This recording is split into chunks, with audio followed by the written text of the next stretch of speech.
The manhunt, as we mentioned, is ongoing in France and elsewhere in Europe at this hour for accomplices, maybe even participants in the Paris attacks. Senior correspondent Rick Leventhal has the latest tonight from Paris. The Eiffel Tower has reopened for the first time since Friday's terror attacks, lit up in the colors of the country's flag tonight, a show of strength in a city struggling through some of its darkest days.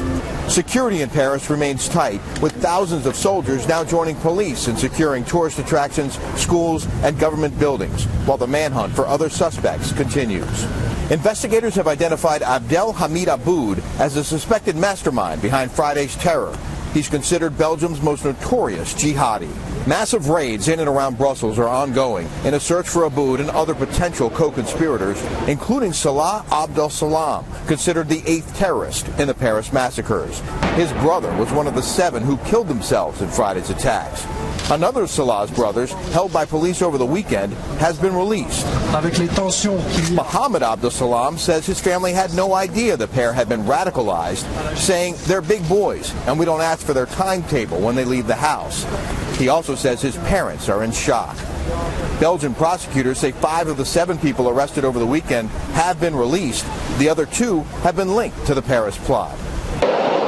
The French retaliation began in earnest last night with French fighter jets hitting ISIS targets in Raqqa, Syria, dropping bombs on the terror group's strongholds, including a jihadi training camp and munitions dump with the help of U.S. intelligence. We are at war against jihadist terrorists, which threaten the whole world, not only France.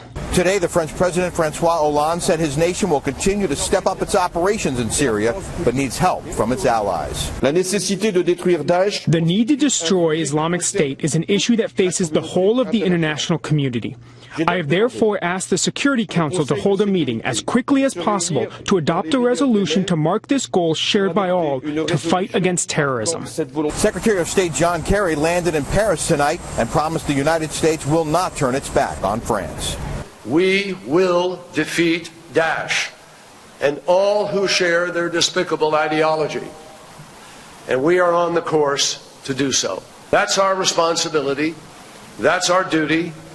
And we will do our duty side by side, and we will prevail.